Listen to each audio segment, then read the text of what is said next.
PBS NewsHour recently ran a documentary highlighting Donald Trump supporters that are giving his campaign the momentum we've seen culminating in victories all around the country.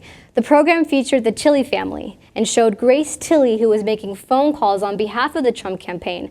However, some viewers noticed that Grace had some very visible tattoos that are associated with white supremacy. On her hands, she has a Celtic cross on her right hand, and the number is 88, which is code for HH or Heil Hitler, on the left hand. So this is what PBS captured, which they did not highlight. This is just was shown by some viewers. And this is just another example of white supremacists on the side of Donald Trump over and over again who are supporting him and supporting his campaign. We actually even have a picture that we found with Donald Trump with the father, Grace Tilley's father, Pete Tilley. I mean, look at them over there, all lovey-dovey. That rings alarms in my mind. And you know, any Trump supporters watching this will say that oh my God, we're so liberal, we're so biased, right? But there's so many examples that it's not even funny and we're not making this stuff up. This is real stuff. Great work by PBS, like you said, not highlighting it, just showing it, right? If they had done like a piece about how these people are white supremacists, then everybody would have been like, oh, well, PBS is biased and they're just showing us in a bad light. What they did was they stepped back, they didn't say anything, they just showed them to let people notice the tattoos, let people notice the way they act without saying much. And I think that was genius, and I think it was really smart to let the people talk about it as opposed to them coming out, just kind of showing it, right? That's very, very, very smart. Because PBS would have gotten a lot of backlash for that if they mentioned that. Trump would have sued him probably. Yeah, of course, with his new libel laws he's trying to... So now also the defense that Grace Tilley had, though, was, oh, no, this isn't anything but just religious beliefs or something with my heritage.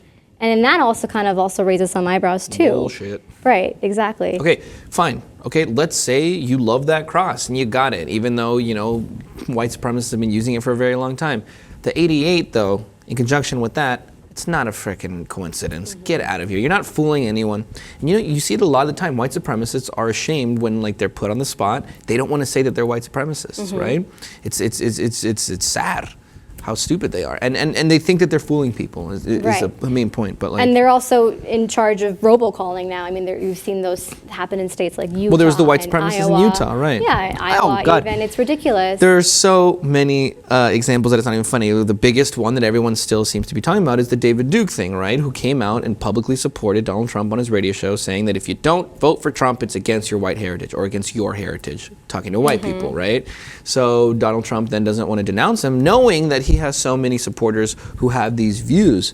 That in itself is terrifying to know how many people like that exist in this country, but that's another discussion right there. So yeah, the robocalls, him basically Trump himself kicking people out of his rallies for speaking up, okay? He's connecting himself to Hitler, and then the fact that he wants to push himself away from that, well, his fans aren't doing him any help there in that department. Yeah, you're right. Speaking of all these rallies that have been canceled because of these protests, I mean, Tilley is actually from Fayetteville, which is where a lot of African Americans were assaulted, including John McGraw was arrested for violently striking that, you know, the black man, and now the police officers are being suspended for ignoring the assault. I mean, it's ridiculous how... And afterwards said we'll kill him next time we see him. Exactly, and how Trump is now going to pay for his legal fees.